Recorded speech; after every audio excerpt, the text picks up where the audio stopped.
par l'harmonie de la voix. Il le fut en effet, mais non de la façon qu'elle avait espérée. La belle entendit le bruit étranger d'un char qui roulait sous les fenêtres de son appartement et la voix de plusieurs personnes qui s'approchaient de sa chambre. Au même instant, le singe capitaine des gardes, par le bec de son perroquet truchement, lui annonça des dames. La belle, regardant par la fenêtre, vit le char qui les avait apportées. Il était d'une façon toute nouvelle et d'une beauté sans égale. 4 cerfs blancs ayant leurs bois et les pinces d'or, superbement harnachés, tiraient cet équipage dont la singularité augmenta le désir qu'elle avait de connaître celles à qui il appartenait. Par le bruit qui devenait plus grand, elle connut que ces dames approchaient et qu'elles devaient être près de l'antichambre. Elle se crut obligée d'aller au-devant. Elle reconnut dans une des deux la dame qu'elle avait coutume de voir en songe. L'autre n'était pas moins belle. Sa mine haute et distinguée marquait assez qu'elle était une personne illustre. Cette inconnue avait passé sa première jeunesse, mais elle avait l'air si majestueux que la belle ne savait à laquelle adresser son compliment. Elle était dans cet embarras lorsque celle qu'elle connaissait déjà et qui paraissait avoir quelque supériorité sur l'autre, adressant la parole à sa compagne, lui dit « Eh bien, reine, que pensez-vous de cette belle fille? Vous lui devez le retour de votre fils à la vie, car vous conviendrez que la façon déplorable dont il en jouissait ne peut pas s'appeler vivre. Sans elle, vous n'auriez jamais revu ce prince, et il serait resté sous l'horrible figure dans laquelle il avait été transformé s'il ne se fût pas trouvé dans le monde une personne unique de qui la vertu et le courage égalent la beauté. Je crois que vous verrez avec plaisir ce fils qu'elle vous rend devenir son bien. Ils s'aiment, et il ne manque à présent à leur parfait bonheur que votre consentement. Le leur refuserez-vous » La reine, à ces mots, embrassant tendrement la belle, s'écria « Loin de leur refuser mon consentement, j'y mets ma souveraine félicité. Charmante et vertueuse fille, à qui j'ai tant d'obligations, apprenez-moi qui vous êtes et le nom des souverains assez heureux pour avoir donné le jour à une princesse si parfaite. » Madame, répondit modestement la belle, depuis longtemps je n'ai plus de mère. Mon père est un marchand plus connu dans le monde par sa bonne foi et ses malheurs que par sa naissance. À cette sincère déclaration, la reine étonnée recula 2 pas et dit « Quoi, vous n'êtes que la fille d'un marchand? Ah, grande fée, ajouta-t-elle en la regardant d'un air mortifié. Elle se tut après ce peu de paroles, mais son air disait assez ce qu'elle pensait, et son mécontentement s'exprimait dans ses yeux. « Il me semble, lui dit fièrement la fée, que vous n'êtes pas contente de mon choix. La condition de cette jeune fille excite vos mépris.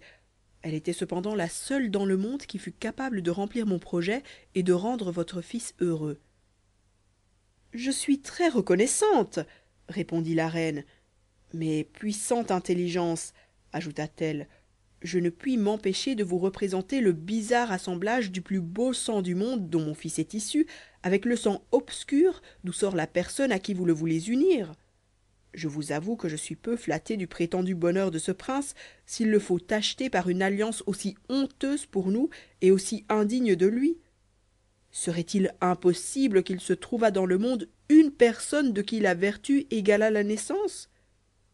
Je sais le nom de tant de princesses estimables. Pourquoi ne me sera-t-il pas permis de me flatter de le voir possesseur d'une d'elles? » Comme elles en étaient en cet endroit, le bel inconnu parut.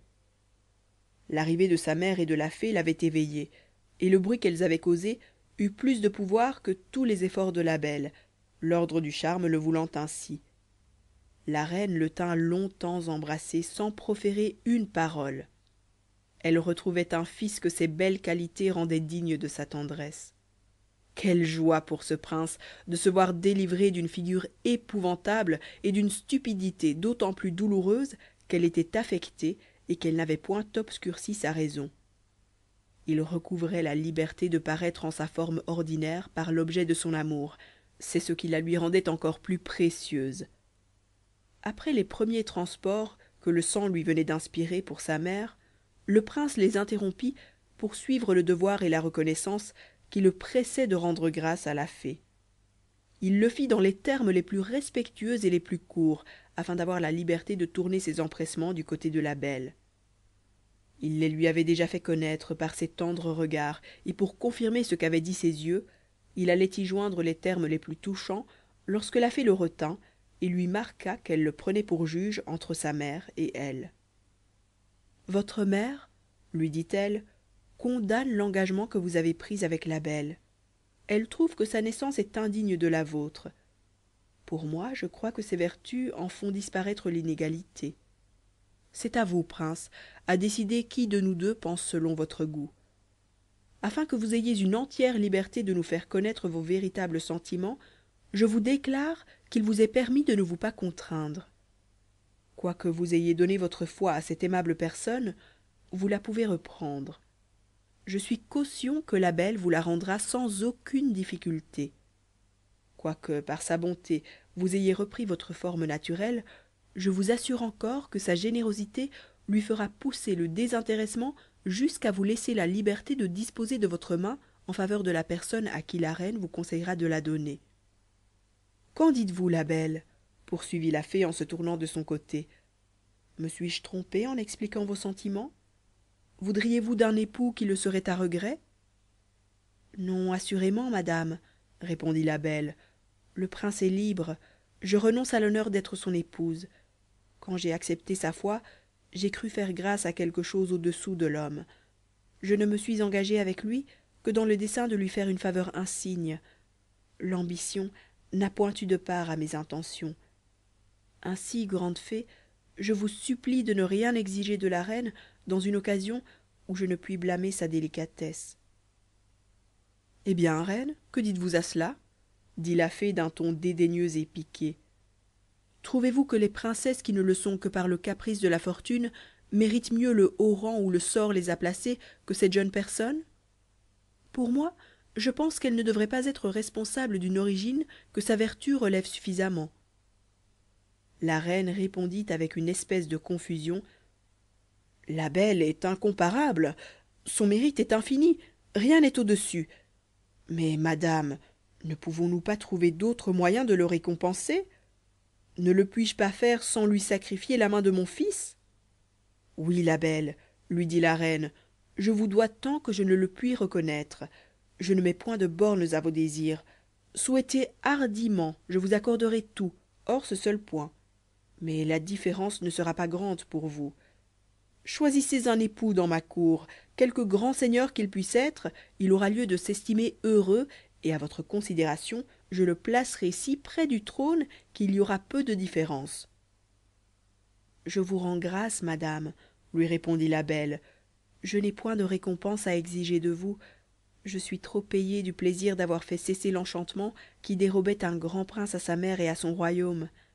Mon bonheur serait parfait si c'était à mon souverain que j'eusse rendu ce service. Tout ce que je désire est que la fée daigne me remettre auprès de mon père. Fin de la 8e partie, lue par Ezoa en Belgique en mars 2010.